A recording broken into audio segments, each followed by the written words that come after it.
देखेंगे factors affecting the rate of a chemical reaction. इससे पहले हमने देखा कि केमिकल काइनेटिक्स होता क्या है, उसमें रेट कांस्टेंट क्या है, ठीक है, उसके बारे में देखे। रेट ऑफ रिएक्शंस क्या है उसके बारे में हमने देख लिया, कितने तरह का रेट होता है वो सब हमने देख लिया, ठीक है। आज का क्लास में हम लोग बात करेंगे कि कोई भी केमिकल रिएक्शंस जो होता है वो किस किस फैक्टर्स पे डिपेंड करता है। Factors affecting the rate of a chemical reaction आज का हमारा टॉपिक है, ठीक है। आपने सुना होगा कि जब हम लोग सोडियम को अगर हम लोग पानी में डाल देते हैं तो आग लग जाता है, ठीक है। और वही अगर हम लोग एल्युमिनियम के बर्तन में हम लोग पानी रखते हैं तो कुछ नहीं होता है। समझ लीजिए थोड़ा देर के लिए। देखिए दोनों में क्या है, सोडियम भी मेटल है, एल्युमिनियम भी मेटल है, लेकिन देखो सोडियम कितना तेजी से रिएक्ट कर जाता है, जबकि एल्युमिनियम का बर्तन में हम लोग पानी रखते हैं तो रिएक्शन नहीं होता है। तो हम लोग इसी चीज को हम लोग पढ़ेंगे कि आखिर कौन कौन सा फैक्टर्स है जो रेट ऑफ रिएक्शंस को क्या करता है, अफेक्ट करता है। Factors affecting the rate of a chemical reaction.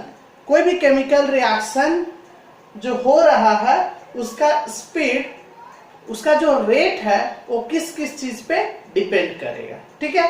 तो factors affecting the rate of a chemical reaction, तो क्या है, the rate of a chemical reaction, the rate of a chemical reaction, the rate of a chemical reaction depends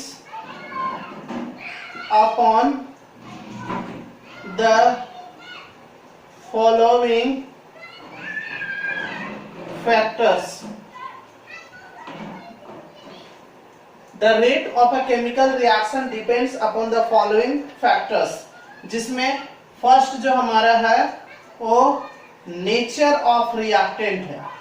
nature of reactant, nature of reactant first किस चीज पे depend करता है, nature of reactant पे, reactant का nature पे depend करता है। हमने भी बताया ना कि सोडियम हाईली रिएक्टिव होता है, सोडियम तेजी से वाटर के साथ रिएक्ट कर जाता है, जबकि एल्युमिनियम धीरे धीरे रिएक्ट करता है। तो यहाँ पे जो वाटर के साथ जो रिएक्टिविटी है सोडियम और जो एल्युमिनियम का है वो तो उसका नेचर पे डिपेंड करता है। वो सोडियम का अपना खुद का नेचर है, वो हाईली रिएक्टिव है, ठीक है। तो फर्स्ट हम लोग जो बात करेंगे वो nature of all the reactants.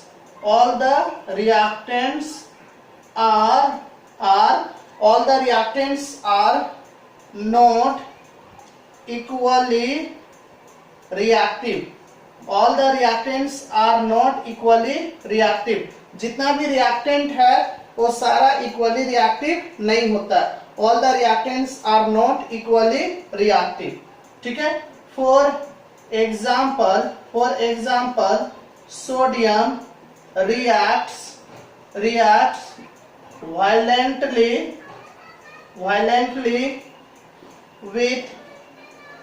with water, while aluminum reacts very slowly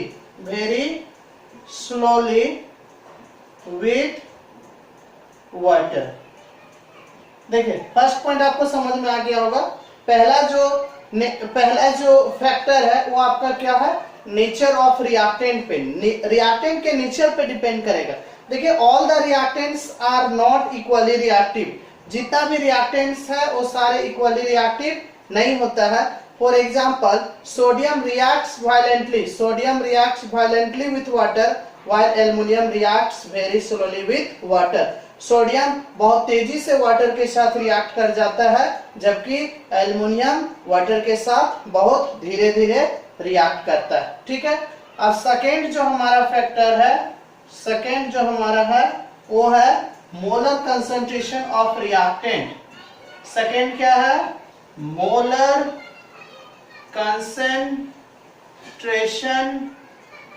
concentration of reactant, molar concentration of reactant. देखिए ये क्या है, मोलर कंसंट्रेशन ऑफ रिएक्टेंट। तो बोला जाता है कि रेट जो होता है वो डायरेक्टली प्रोपोर्शनल टू होता है मोलर कंसंट्रेशन ऑफ रिएक्टेंट का। अगर आप कंसंट्रेशन को बढ़ाते हो तो रेट जो है सो रेट का स्पीड क्या हो जाएगा, तेजी से हो जाएगा। Rate of a chemical reaction, the rate of a chemical reaction, the rate of a chemical reaction generally increases with increase in the molar concentration of reactant, molar concentration of reactant. अगर reactant का molar concentrations को अगर आप बढ़ाते हो तो rate of reactions जो होता है वो जनरली इंक्रीज करता है। ठीक है, फॉर एग्जांपल में हम लोग ले सकते हैं, जैसे मान लो कि हमने लिया जिंक सॉलिड, जिंक लिया, ठीक है, जिंक का एक टुकड़ा ले लिया। अब उसको हमने क्या किया कि H2SO4 के साथ रिएक्शन करा रहा है, जो कैसा है, डाइल्यूट है। डाइल्यूट का मतलब होता है जिसमें पानी मिला हुआ रहता है, ठीक है, जिसमें वाटर का क्वांटिटी क्या होता है, ज्यादा होता है, वो आपका डाइल्यूट हो गया। तो Zn solid plus H2SO4 dilute है, तो ये क्या बन जाएगा, ये बन जाएगा ZnSO4 एक्वस बन जाएगा। ZnSO4 देखिए, Zn और यहाँ से SO4 मिलके प्लस कौन सा गैस यहाँ से निकलेगा, प्लस हाइड्रोजन गैस निकलेगा। ठीक है, और फिर देखिए हम क्या कर रहे हैं कि Zn सॉलिड है, जिंक सॉलिड है, ठीक है, प्लस H2SO4, अभी भी हमने वही चीज लिया है, यहाँ भी सल्फ्यूरिक एसिड है, यहाँ भी सल्फ्यूरिक एसिड है, लेकिन यहाँ पे हमने क्या कर दिया, ये कौन ले लिया, कंसंट्रेटेड लिया है। उसमें डाइल्यूट था, ये क्या है, कंसंट्रेटेड है, मतलब इसमें जो है सो कंसंट्रेशन ज्यादा है, ठीक है, मोलर कंसंट्रेशन इसमें ज्यादा है। तो क्या बन जाएगा, ये आपका हो जाएगा ZnSO4 aqueous plus H2 hydrogen gas. देखिए दोनों में हमारा एक ही चीज बन रहा है, दोनों में सेम चीज बन रहा है, ठीक है, दोनों में देखिए हमारा एक ही चीज बन रहा है। लेकिन अगर आप रेट ऑफ रिएक्शन अगर देखा जाए तो ये जो फर्स्ट वाला केस है इसमें स्लो होता है, ठीक है, धीरे धीरे होता है, और ये जो हमारा सेकेंड केस है जिसमें हम लोग कौन के लिए, इसमें रिएक्शन जो है सो फास्ट होता है। जो हमारा था वो सेकेंड फैक्टर था। ठीक, अब हम लोग बात करेंगे थर्ड फैक्टर का। Before that pause the video and write down. अब जो हम लोग बात करेंगे वो थर्ड फैक्टर है, ठीक है। थर्ड में क्या है, थर्ड जो हमारा फैक्टर है वो है surface area of the solid reactant, surface area of the solid reactant. ठीक, अब एक चीज आप समझिए, surface area of the solid reactant, ठीक है, इसको थोड़ा ऐसे आप समझिए। ठीक, हम लोग क्या करते हैं, आप एक जो हम लोग डेली लाइफ में यूज करते, डेली लाइफ से हम इसको रिलेट कर रहे हैं। अब देखिए ये मिश्री जो होता है, मिश्री, ठीक है, उसको अगर पानी में घोलना रहता है तो हम लोग क्या करते हैं, उसको बड़ा रहता है तो उसको छोटा छोटा पार्ट में तोड़ के डालते हैं, ठीक है। क्यों डालते हैं, इसलिए डालते हैं कि वो तुरंत रिएक्ट करे। अगर वही बड़ा मिश्री डाल देंगे पानी में तो धीरे धीरे रिएक्ट करेगा, समझिए। मतलब कोई भी बड़ा चीज को अगर आप छोटा छोटा में तोड़ के और उसके बाद उसको किसी में रिएक्ट कराओ तो तेजी से रिएक्ट करता है, ठीक है। तो बड़ा चीज को छोटा में तोड़ने से क्या होता है कि उसका जो सरफेस एरिया है वो बढ़ जाता है, ठीक। तो हमारा जो third factor, increase in surface area of solid reactant, ठीक है, सरफेस एरिया की, मान लीजिए सपोज कीजिए कि ये एक क्यूब है, ठीक, ये हमने एक क्यूब बनाया है, ये क्यूब है, ठीक है। और ये जो हमारा है ये 1 सेंटीमीटर का है, ठीक। अब इसको हमने क्या किया, 8 भाग में तोड़ दे रहा है। 8 भाग में ये जो हमारा क्यूब है, ये क्यूब है, इसको 8 भाग में डिवाइड कर दे रहा है। तो 8 भाग में डिवाइड कैसे होगा, तो समझिए इसको 8 भाग में हम लोग इस तरह से, क्यूब है ये, ठीक है। ये देखो क्यूब है और ये कितना सेंटीमीटर का, 1 सेंटीमीटर का। तो अगर इसको 8 भाग में अगर हम डिवाइड करें 8 भाग में, तो देखो 8 भाग में इसको कैसे डिवाइड कर सकते हैं। तो पहले इसको ऐसे इस तरह से डिवाइड करेंगे, फिर इस तरह से डिवाइड करेंगे। तो जब ऐसे करेंगे तो ये 2 पार्ट हो गया, फिर जब ऐसे करेंगे तो ये 4 पार्ट हो जाएगा, और फिर बीच से ऐसे काट देंगे तो 4 ऊपर और 4 नीचे। मतलब ये हमारा कितना पार्ट में डिवाइड हो जाएगा, 8 पार्ट में, ठीक। तो अब थोड़ा देर के लिए समझिए कि ये जो क्यूब है इसको हमने 8 पार्ट में डिवाइड कर दिया। कितना पार्ट में, 8 छोटा छोटा पार्ट में डिवाइड कर दिया, ठीक है। तो जब 8 छोटा छोटा पार्ट में डिवाइड करेंगे तो उस केस में क्या होगा, समझ लीजिए कि अगर मान लीजिए कि ये हमारा 1 सेंटीमीटर का है, ये 1 सेंटीमीटर का अगर मान लीजिए ये है, तो अगर हम इसको ऐसे डिवाइड करेंगे तो ये कितना हो जाएगा, 1/2 हो जाएगा। ये भी 1 सेंटीमीटर है तो 20 से कटेगा तो 1/2 मतलब ½ सेंटीमीटर हो जाएगा। तो ये जो हमारा 1 सेंटीमीटर का था, तो ये अब हमारा कितना हो गया, 1/2 सेंटीमीटर, मतलब ½ सेंटीमीटर का हो गया, ठीक है। अब अगर इस केस में हम एरिया निकालें, अगर हम इसका सरफेस एरिया का बात करें, तो surface area of A cube जो होता है वो 6a² होता है। मतलब 6a² हो गया, तो 6 इंटू a के जगह पे कितना, 1, तो 1 का स्क्वायर, मतलब ये कितना हो जाएगा, 6 सेंटीमीटर स्क्वायर हो गया। अगर इस तरह से इसका सरफेस एरिया का बात करें, surface area of 8 parts, 8 part का हम एक ही बार लेते हैं, तो 8 इंटू 8 था इसलिए 8 हो गया। अब एक पार्ट का कितना हो जाएगा, फॉर्मूला क्या होता है, 6a², तो 8 इंटू 6 इंटू a के जगह पे 1/2 का स्क्वायर हो जाएगा। मतलब ये कितना हो गया, बोलो, ये हो गया 8 इंटू 6 इंटू 1/4, तो 4 2 जा 8, मतलब 6 2 जा 12 सेंटीमीटर स्क्वायर। तो हम लोग यहाँ पे क्या देख रहे हैं, हम लोग यहाँ पे ये देख रहे हैं कि जब भी किसी बड़ा चीज को अगर डिवाइड किया जाता है छोटा छोटा भाग में, तो उसका सरफेस एरिया क्या हो जाता है, बढ़ जाता है। सरफेस एरिया ऑफ सॉलिड, देखिए ये क्या था, ये हमारा एक सॉलिड रिएक्टेंट है। The surface area of solid increases with increase in its sub division.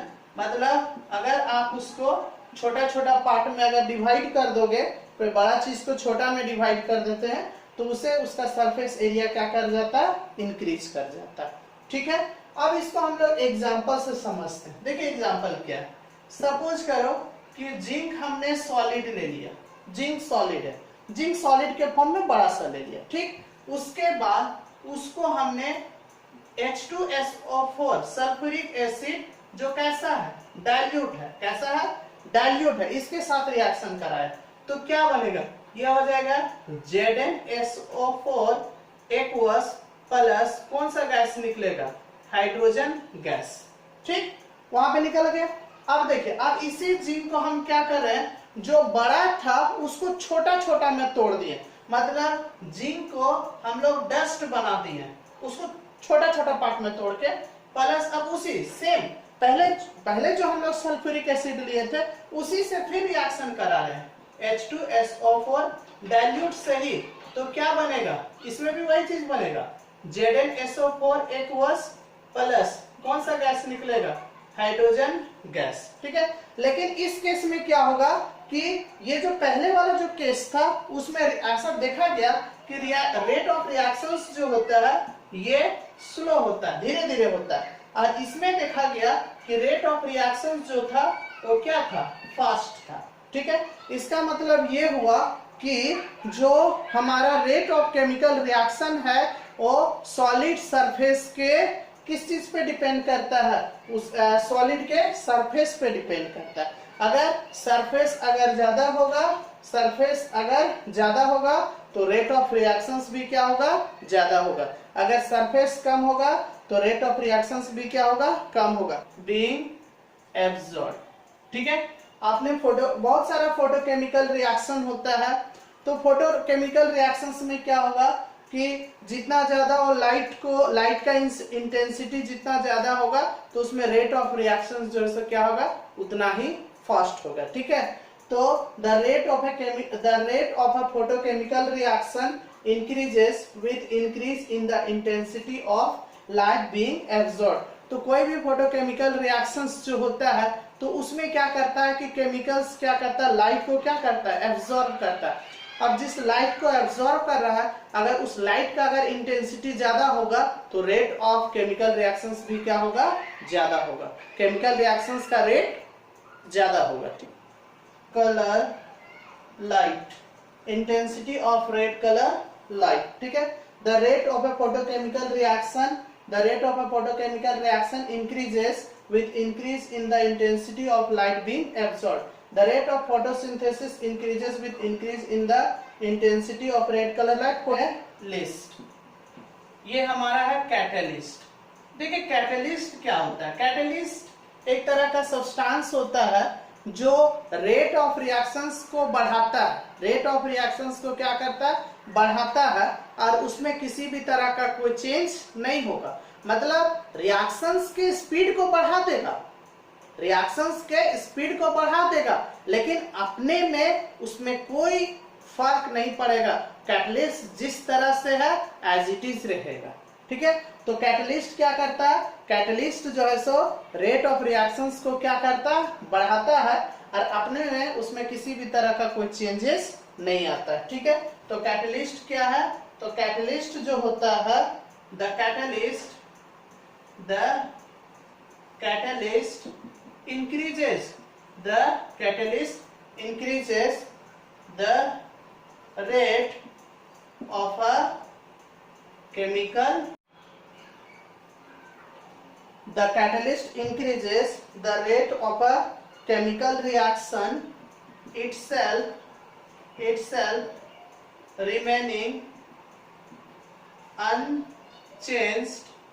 unchanged and chemical composition at the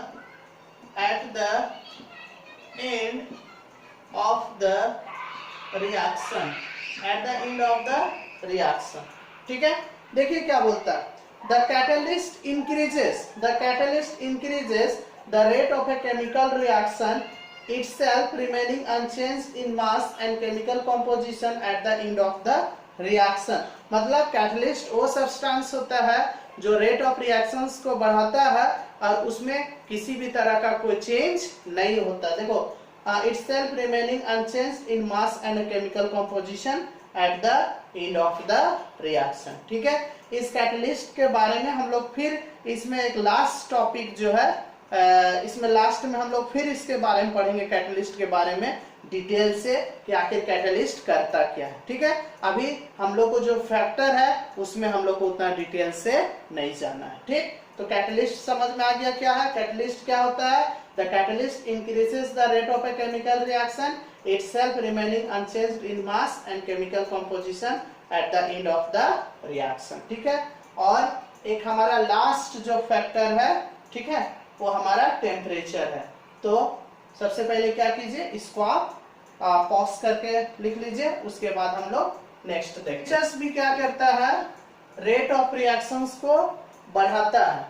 the rate of a chemical reaction is directly proportional to temperature. Temperature जितना ज्यादा आप बढ़ाइए, rate of reactions क्या होगा? उतना ही fast होगा। जैसे होता है क्या है ना कि हम लोग कभी कभी घर में जब खाना बनाते रहते हैं तो जल्दी हम लोग को खाना बनाना रहता है तो क्या कर देते हैं? गैस को ज्यादा ये कर देते हैं, है ना। तो उससे क्या होता है कि बहुत तेजी से कुकर हीट हो जाता है और खाना तेजी से बनता है। तो उस वहां पे क्या हो रहा है कि हीट टेम्परेचर क्या हो रहा है? बढ़ रहा है। तो जब टेम्परेचर बढ़ा तो रेट ऑफ रिएक्शंस भी क्या हो रहा है, बढ़ जा रहा है। ठीक है, ऐसा देखा गया है कि अगर 10 से लेके 10 से लेके अगर 10 डिग्री 10 से लेके नहीं, अगर 10 डिग्री सेल्सियस अगर आप टेम्परेचर बढ़ा देते हो तो कोई भी जो केमिकल रिएक्शंस है उसका स्पीड जो है सो 2 से 3 गुना ज्यादा हो जाता है, 2 से 3 गुना हो जाता है। समझे? कोई भी अगर केमिकल रिएक्शन अगर हो रहा है, पहले हो रहा है, जिस समय हो रहा है उस समय का टेम्परेचर देख लीजिए कितना है, और आप उसका टेम्परेचर को 10 डिग्री सेल्सियस बढ़ा दीजिए, तो जो ही 10 डिग्री सेल्सियस आप बढ़ा दीजिएगा उसका स्पीड डबल हो जाएगा। फिर आप 10 डिग्री सेल्सियस बढ़ा दीजिएगा तो जितना डबल हुआ था फिर उसका डबल हो जाएगा, फिर बढ़ा दीजिएगा फिर डबल। तो मतलब सोचिए कि देखिए रेट ऑफ केमिकल रिएक्शंस कितना ज्यादा तेजी से बढ़ता है। ठीक है, तो रेट ऑफ केमिकल रिएक्शंस में टेम्परेचर्स का बहुत ज्यादा रोल है। और 10 केल्विन, देखिए क्या, the rate of a chemical reaction increases, the rate of a chemical reaction increases with increase in temperature, whether it is endothermic reaction or exothermic reaction। Temperatures को अगर 10 डिग्री सेल्सियस या 10 kelvin अगर increase कर देते हैं तो rate of reactions जो होता है वो जस्ट डबल या क्या हो जाता है, ट्रिपल हो जाता है। ठीक है, और जितना नंबर ऑफ टाइम्स ये इंक्रीज करता है उसी को हम लोग बोलते हैं टेम्परेचर कोफिशिएंट। जिस टेम्परेचर पे था उसमें 10 डिग्री सेल्सियस बढ़ा दिया, ठीक है, by rate constant given temperatures पे। जिसे सपोज करो कि पहले जो हमारा था, मान लो शुरू में जो हमारा टेम्परेचर था वो 300 केल्विन पे और रेट कांस्टेंट जो है वो 310 केल्विन पे। ठीक है, ये जो होगा वो हमारा क्या होगा, 2 to 3 टाइम्स होगा, और ये जो 2 to 3 टाइम्स जितना टाइम्स वो इंक्रीज जो करता है इसी को बोला जाता है टेम्परेचर कोफिशिएंट। इसको हम लोग क्या बोलते हैं, टेम्परेचर कोफिशिएंट। मतलब जितना times rate of reactions increase करता है वही हमारा टेम्परेचर ऑफ